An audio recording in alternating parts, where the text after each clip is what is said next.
Olá, incrível maníacos! Recentemente, eu decidi pedir minha namorada em casamento e fui à joalheria.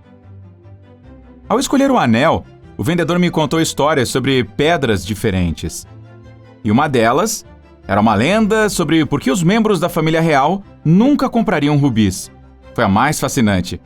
Há boatos de que os monarcas britânicos entendem que os rubis trazem má sorte. Mas como essa ideia chegou a eles e como que essa superstição surgiu em primeiro lugar? Ninguém sabe, porém, muitas pessoas acreditam isso à Rainha Vitória. A história diz que a monarca do século XIX não gostava dessa linda pedra preciosa vermelha. Como você sabe, Vitória, tataravó da Elizabeth II, foi muito influente, especialmente em relação às tendências da moda. E qualquer coisa que a rainha da moda fizesse, quase que instantaneamente, se tornava obrigatória. Como prova, vamos lembrar que os vestidos de noiva brancos de cetim só se tornaram a norma após o casamento da Rainha Vitória com o Príncipe Alberto, em 1840. Antes disso, as noivas usavam vestidos de todas as cores. A única cor que se dizia que trazia má sorte era, prepare-se, o branco.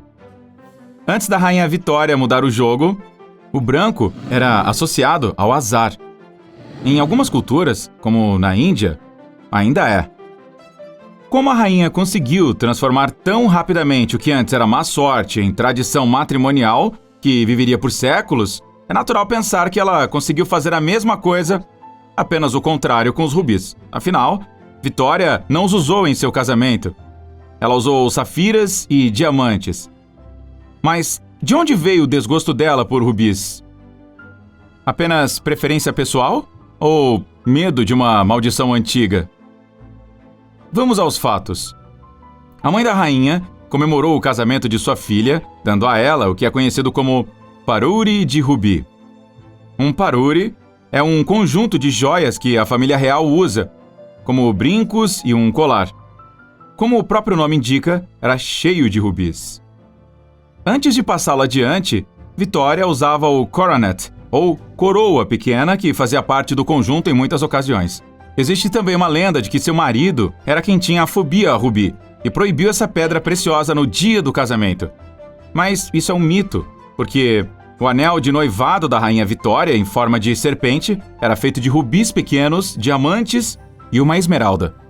Então, embora ela tenha começado muitas tradições, a ideia de que rubis trazem má sorte não é uma delas. E toda a realeza britânica evita os rubis? Porque definitivamente é um pouco de azar associado à pedra preciosa vermelha.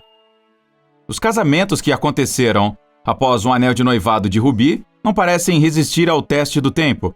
Olhe para a princesa Margaret, irmã de Elizabeth II, e Sarah, duquesa de York, que havia se casado com o filho da rainha, Andrew. Ambas tiveram anéis de noivado de rubi e casamentos que não duraram. Talvez você tenha ouvido falar que, assim que Maria de Teck recebeu um anel de noivado de rubi, o futuro noivo morreu de gripe. E não pule no trem da superstição ainda. Não há evidências de que a Maria tenha recebido um anel desse noivado. Sua mãe, a princesa Maria Adelaide, prima da Rainha Vitória, recebeu um anel de rubi.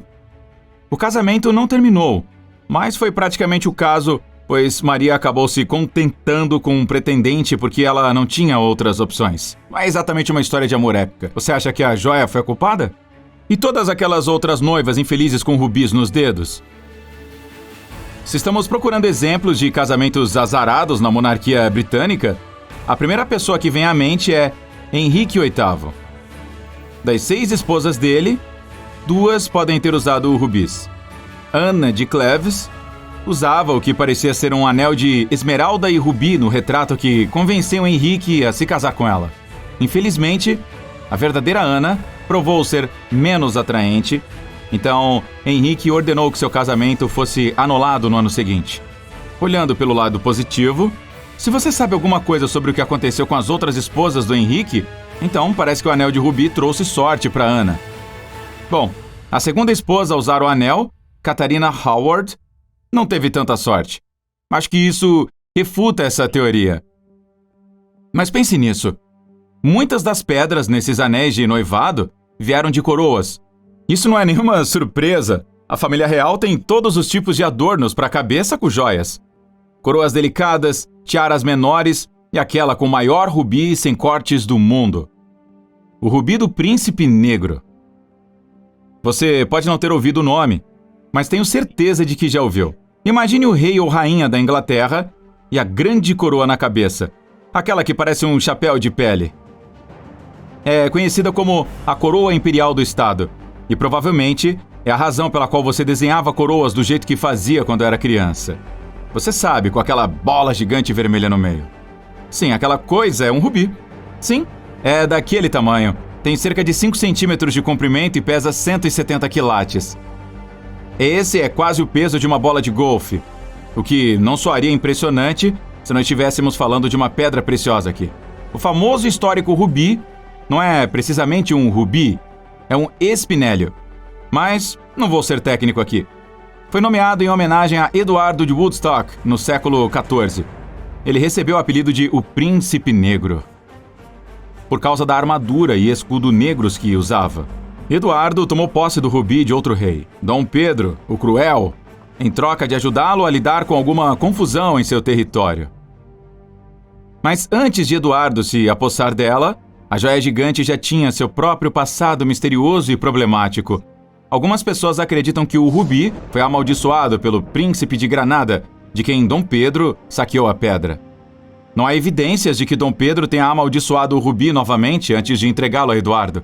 Mas é difícil imaginar uma pessoa apelidada de O Cruel se separando muito pacificamente de uma joia tão grande. Mas o rubi do príncipe negro trouxe sorte ou azar para a realeza. Acho que depende de para quem você pergunta. Ao lutar na França em 1415, Henrique V usou um capacete incrustado de pedras preciosas que incluía o rubi do príncipe negro. Um dia, ele foi atingido na cabeça com força. O que é pior, ele quase perdeu o capacete chique. Azar. Contudo, ele sobreviveu. E ficou com o capacete e o rubi. Então, sorte. Ricardo III supostamente estava usando o rubi do príncipe negro quando estava em Bosworth Field, lutando com Henrique Tudor no final do mesmo século, em 1485. Tudo o que vou dizer é que o Ricardo não teve tanta sorte.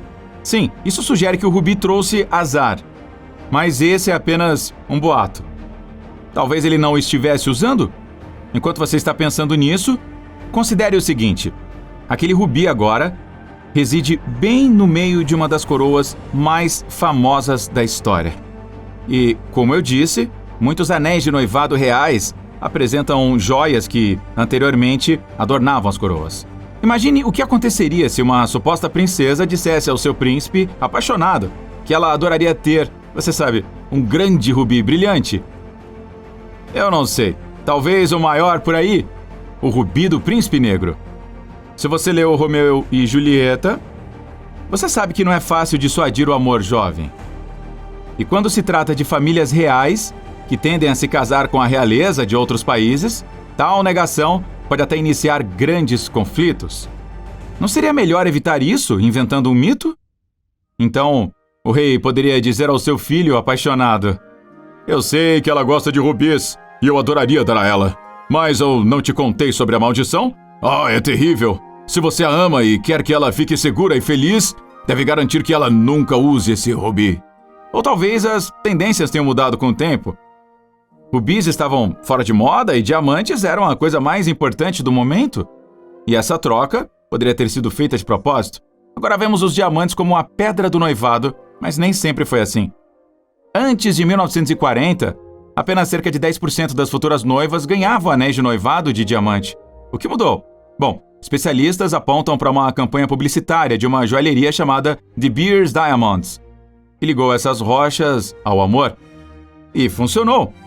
Mas os membros mais supersticiosos da família real jurarão pelas evidências. Se rubis significam casamento de curta duração, então diamantes são para sempre. Como o casamento de 15 anos de Camila e Charles, ou Sofia e Eduardo, que estão juntos há 20 anos. A própria Rainha Elizabeth tinha um anel de noivado de diamante, E o casamento dela e do príncipe Philip durou mais de 70 anos. Talvez seja por causa da história ou apenas da tendência do momento. Vou deixar você decidir o porquê de a família real britânica não gostar de rubis.